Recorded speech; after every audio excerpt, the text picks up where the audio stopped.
Hello guys, ভালো আছেন? আজকে হিন্দু শাস্ত্রে ভাই ও বোনদের জন্য উলঙ্গ বশীকরণ। হিন্দু শাস্ত্রে নারী বা পুরুষের উলঙ্গ বশীকরণ কীভাবে বশী করবেন, সম্পূর্ণ মনোযোগ সহকারে ভিডিওটা না টাইনা দেখলে বুঝতে পারবেন। অনেকে কমেন্ট করেন যে হিন্দু ভাইদের জন্য পার্সোনাল কোনো ভিডিও বা আছে নাকি। হ্যাঁ, আজকে আছে। যে নকশাটা নিয়ে আমি আলোচনা করছি, আমি কবিরাজ ভাইয়ের চ্যানেল এবং আমি রানা ভাই এবং কবিরাজ বাড়ির চ্যানেলে আপনাদের মাঝে আমি যে ভিডিও নিয়ে আলোচনা করছি, ভিডিওটির মধ্যে মনোযোগ সহকারে সম্পূর্ণ ভিডিওটা না টাইনা দেখলে বুঝতে পারবেন।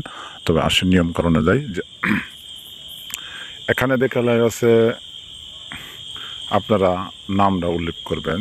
যে জায়গায় কারমিনেন মিনি, এই জায়গার মেয়ের নাম। আর যেখানে আছে আপনার কামিয়া বিন, এখানে ছেলের নাম।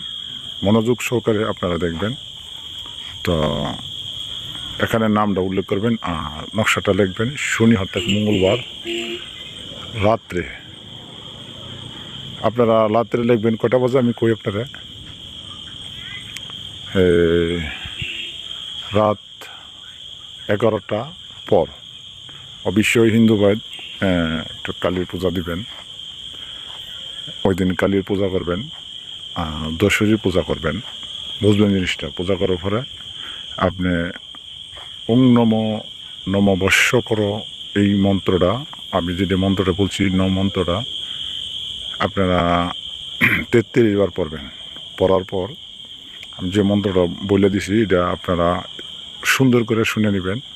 আর যারা না জানেন অবশ্যই হোয়াটসঅ্যাপ ইমো নাম্বারে আমার যোগাযোগ করবেন, আমি বলে দিব।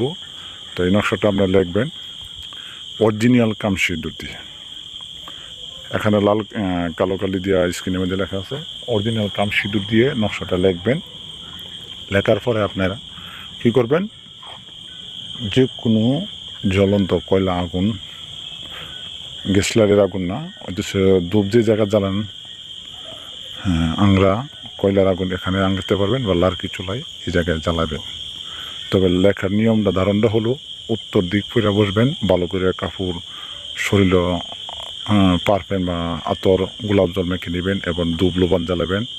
এবং ধূপ লোবান জ্বালানোর সময় আপনারা মন্ত্র পড়ার সময় এটা ফু মারবেন 33 বার। ফু মারার পরে এটা করবেন কি, আগুন বর্ষণ করবেন আর অমুক আমার প্রতি বশ হয়ে যাও, মানে লাস্টে বলতে হবে প্রত্যেকবার মন্ত্রের সাথে যে অমুক আমার প্রতি বশ হয়ে যাও। তবে বশ হয়ে যাবে গা। আপনারা 6 ঘন্টার ভিতরে হিন্দু ভাই বোনদেরও হিন্দু শাস্ত্রে বশীকরণ, উলঙ্গ বশীকরণ এবং বসতে হবে উলঙ্গ বশীকরণ। এভাবে কিন্তু কাজটা করতে হবে উলঙ্গ হয়ে বয়া। তো আজকে পর্যন্ত ভালো থাকবেন, সুস্থ